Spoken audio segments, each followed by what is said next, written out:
right now, without even thinking about it. You're balancing on two legs. Your entire body is constantly making tiny adjustments. Your muscles are working. Your brain is calculating. Your inner ear is keeping you upright. And yet, it all feels effortless. Now try something different. Drop onto all fours. Go ahead. Seriously? Walk around your room like that for 30 seconds. Feels strange, doesn't it? Your wrists hurt. Your neck bends awkwardly. Your vision drops closer to the floor. It almost feels like you're using someone else's body. That's because you are. For most mammals, walking on four legs is the perfect solution.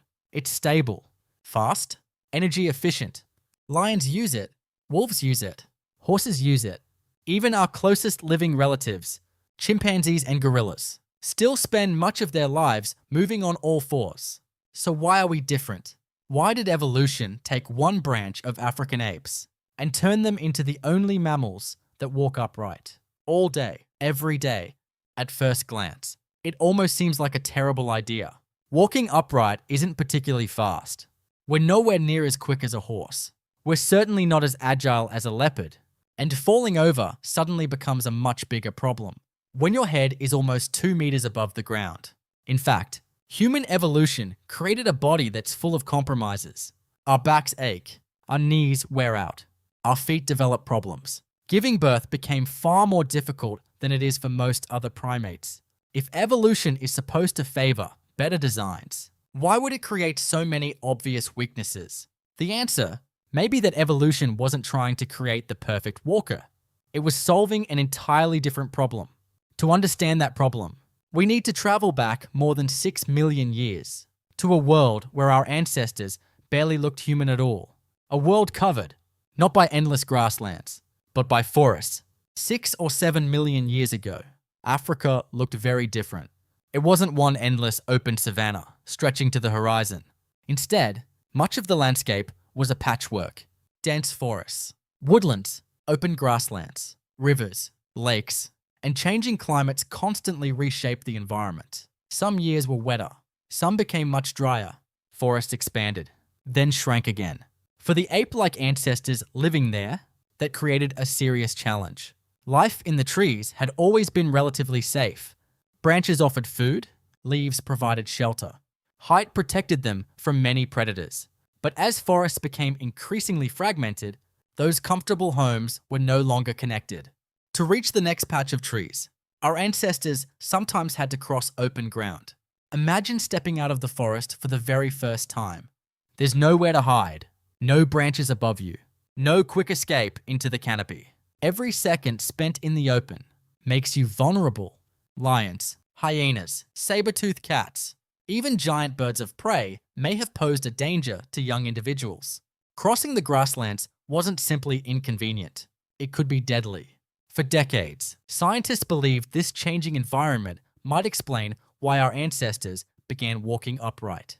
Standing taller allowed them to see farther across tall grass, spot predators sooner, spot food sooner, spot each other sooner.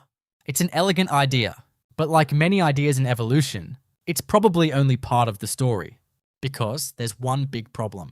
Some of the earliest evidence for upright walking appears before vast African savannas became widespread. That means the famous savanna hypothesis cannot explain everything by itself. Evolution rarely has only one cause. Instead, multiple small advantages often combine over millions of years. And that's exactly where this mystery becomes far more interesting. What if standing upright wasn't originally about walking long distances at all? What if it began while our ancestors were still spending much of their lives in the trees? Watch a chimpanzee climbing through a forest. It's astonishing. Every movement seems effortless. Hands grab branches, feet grip almost like hands. The entire body flows through the trees with incredible balance. Now imagine asking that same chimpanzee to walk upright across an open field for several kilometers. It can do it. For a while, chimpanzees occasionally stand on two legs. They carry food. They reach for fruit. They inspect unfamiliar objects. Sometimes they even walk upright for short distances. But they don't stay that way. Before long, they drop back onto all fours. Why? Because their bodies were never built for permanent bipedal walking. Their spine is shaped differently. Their pelvis is longer and narrower. Their legs are relatively shorter. Their center of gravity sits in a completely different position. Walking upright costs them far more energy than it costs us, which raises an obvious question. If our ancestors started with bodies much like theirs, how did evolution transform them into expert walkers? The answer didn't appear overnight. It arrived, one tiny change at a time. A slightly different pelvis, a spine that curved a little more, legs that gradually became longer, feet that slowly lost their ability to grasp branches. Generation after generation, natural selection kept whatever changes made survival just a little easier. No individual suddenly woke up looking human. There was never a first person who perfectly walked like we do today. Instead, millions of tiny improvements accumulated across unimaginable stretches of time.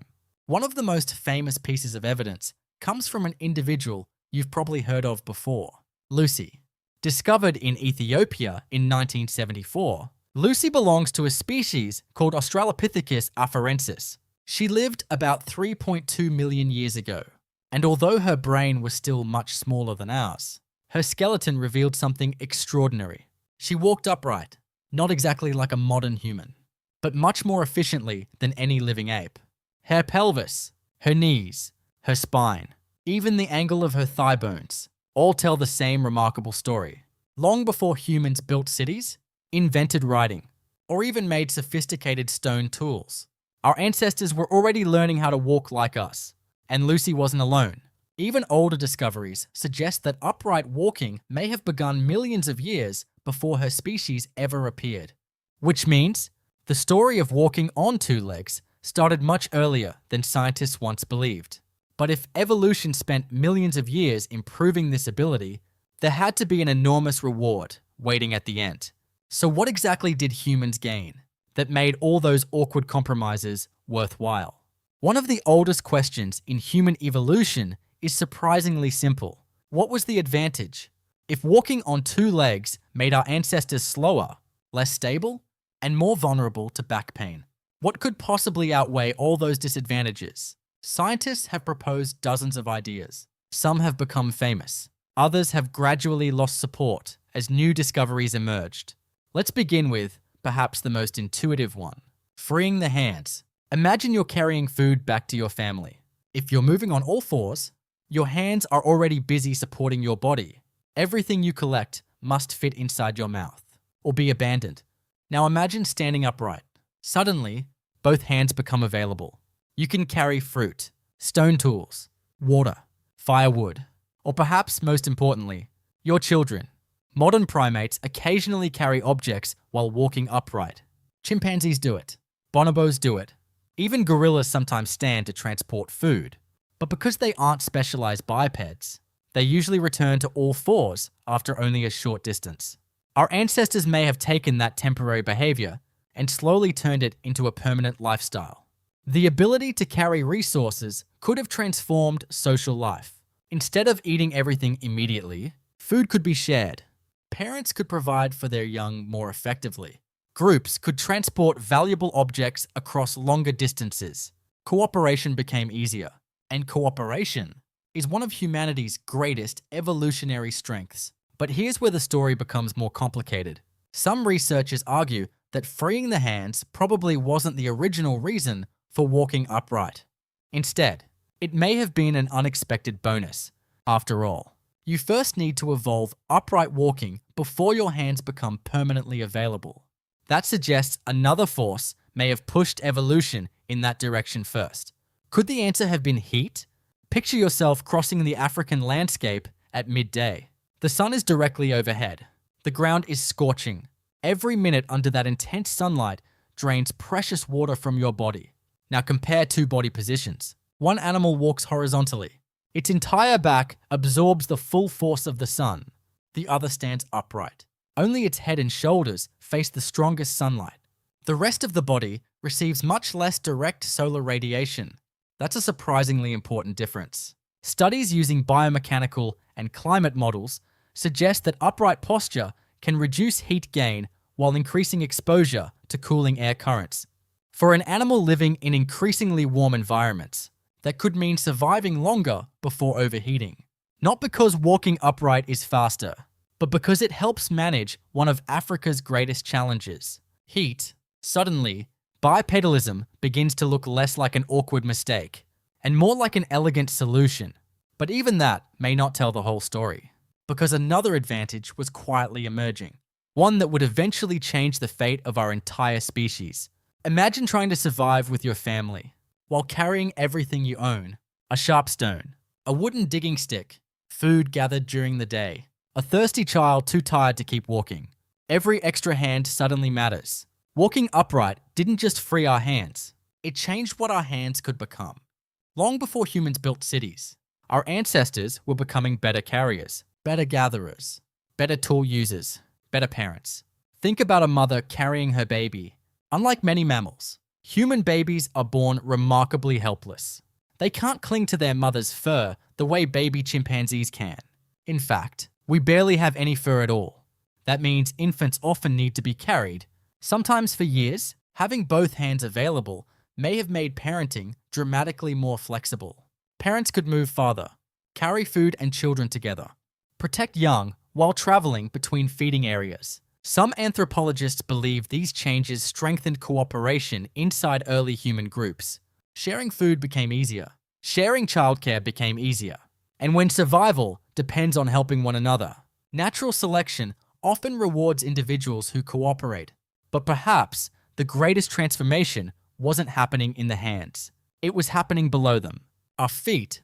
If you look closely at a chimpanzee's foot, it almost resembles another hand. The big toe sticks out to the side. Perfect for gripping branches. Excellent for climbing. Terrible for long-distance walking. Now compare that to your own foot. Your big toe lines up with the others. Your arch acts like a spring. Every step stores energy, then releases it into the next stride. It's an engineering masterpiece. Not because it was designed, but because evolution spent millions of years modifying countless tiny details. Bones shifted, ligaments strengthened, muscles reorganized. Little by little, our feet stopped being climbing tools and became walking machines. That's one reason humans can comfortably walk astonishing distances. Some traditional hunter-gatherer groups still travel 15 to 20 kilometers in a single day, sometimes much farther. And here's something even more remarkable. Humans aren't just exceptional walkers. We're extraordinary endurance travelers, not because we're the fastest, but because we simply keep going. Hour after hour, day after day. Eventually, that ability would allow our ancestors to spread across nearly every environment on Earth. From African grasslands, to frozen tundras, to tropical islands, all beginning with one strange way of moving. Yet there's another ability that walking upright quietly unlocked, one that may have transformed hunting forever. Picture a group of early humans spotting a herd of antelope on the horizon. The animals are faster, stronger, far more explosive over short distances. If the hunt became a sprint, the humans would lose every time. So they didn't race, they endured. One of the most fascinating ideas in human evolution is called persistence hunting. Instead of chasing prey for a few seconds, hunters simply kept following, slowly, patiently, relentlessly. Many four-legged mammals are built for incredible bursts of speed, but there's a hidden weakness. Most of them cool themselves by panting. Panting works well, until you're running at full speed. Then breathing and running begin competing with each other. Humans evolved something different. We sweat. Millions of sweat glands spread across our skin. As sweat evaporates, it carries heat away. It's an incredibly effective cooling system. Combined with our long legs, spring-like tendons, arched feet, and upright posture, it allows humans to keep moving for astonishing lengths of time. Not quickly, but continuously. Some anthropologists suggest that under the right environmental conditions, small groups of hunters may have exhausted certain animals simply by refusing to stop. Eventually, the overheated prey slowed down. The humans, still walking, still tracking, still communicating, could finally approach safely. Persistence hunting probably wasn't practiced everywhere, nor by every ancient human population. Researchers continue debating how common it really was, but the possibility reveals something important. Walking on two legs wasn't useful because it made humans faster. It made humans harder to outlast. And endurance wasn't valuable only during hunting. It changed exploration too. Every extra kilometer opened new opportunities, new rivers, new plants, new migration routes, new places no human had ever seen before. Generation after generation, those journeys expanded. Small groups crossed valleys, mountain ranges, deserts, eventually entire continents. By around 60,000 to 70,000 years ago, our species had begun one of the greatest migrations in Earth's history. Within tens of thousands of years, humans reached Australia, Europe, Siberia, eventually the Americas. Every one of those extraordinary journeys depended on millions upon millions of ordinary steps. But despite all these incredible advantages, walking upright never became perfect. In fact, your own body is proof of that. Stand up for a moment. Now place one hand on your lower back. There's a good chance you felt discomfort there before. If not yet, there's a decent chance you will someday. Back pain is one of the most common medical problems in humans. And strangely enough, part of the reason may be hidden in our evolutionary history. Your spine wasn't built from scratch. It evolved from the spine of four-legged ancestors. Instead of hanging horizontally like a bridge, it now supports your entire upper body vertically. To make that possible, the human spine developed a series of graceful curves. Those curves absorb shock, help maintain balance, and allow us to stand upright. They're ingenious, but they're also vulnerable. Every step sends forces through the lower back. Lift something the wrong way, sit for hours, or simply grow older, and those forces begin to add up. Evolution didn't create a perfect spine. It created one that was good enough to survive and reproduce. The same story appears in our knees. Human knees are remarkable. They support nearly your entire body weight while walking, running, jumping, and climbing. But because they constantly absorb enormous forces, they also wear down over time. Ligaments tear, cartilage erodes, joints become painful. Millions of people eventually develop arthritis. And then there are our feet. Earlier, we admired the human foot as an evolutionary masterpiece. It truly is, but masterpieces can still have weaknesses. Collapsed arches, plantar fasciitis, stress fractures, bunions. Our feet perform extraordinary work every single day, yet they pay a price for it. Perhaps nowhere are the costs of bipedalism more dramatic than childbirth. Human babies have unusually large brains. At the same time, walking upright reshaped the pelvis into a structure optimized for efficient movement. Those two evolutionary changes created an extraordinary compromise. A baby's head must pass through a relatively narrow birth canal. Compared with most other mammals, human birth is unusually difficult. Anthropologists sometimes describe this as an evolutionary trade-off. A pelvis wide enough for easier childbirth may reduce walking efficiency. A pelvis optimized for walking can make childbirth more challenging. Evolution wasn't choosing perfection. It was balancing competing demands. Again, natural selection doesn't ask, what design is best? It asks, what design works well enough? That's a subtle, but incredibly important difference. Because once you understand that, many strange features of the human body suddenly begin to make sense. Yet one question still remains. If walking upright offered so many different advantages, which one actually started it all? Surprisingly, scientists still don't completely agree. If you followed this story carefully, you've probably noticed something unusual. Every explanation we've explored sounds reasonable. Freeing the hands, reducing heat, seeing farther across open landscapes, carrying food, transporting children, walking longer distances, improving hunting. Each idea seems convincing. So, which one is correct? The honest scientific answer is possibly all of them. One of the biggest misconceptions about evolution is the belief that every adaptation must have a single cause. Nature rarely works that way. Imagine building a house. Would one brick hold up the entire structure? Of course not. Hundreds of pieces work together. Evolution often follows the same principle. A tiny advantage here, another small improvement there. None of them remarkable by themselves, but together, they gradually reshape an entire species. That's why many researchers now believe bipedalism didn't evolve because of one revolutionary breakthrough. Instead, different advantages became important at different moments, Perhaps our ancestors first stood more often while feeding in trees. Later, walking upright became useful when crossing open ground. Much later, it improved carrying. Eventually, it enhanced endurance. Every stage added another small benefit. Over millions of years, those benefits accumulated, and eventually, walking on two legs stopped being an occasional behavior. It became our normal way of moving. New fossil discoveries continue to reshape this story. Species like Ardipithecus ramidus, dating back about 4.4 million years, appear to combine climbing adaptations with evidence for upright walking. Even earlier candidates, such as Sahelanthropus chidensis and Orrorin tugenensis, may hint that the first steps toward bipedalism began more than 6 million years ago.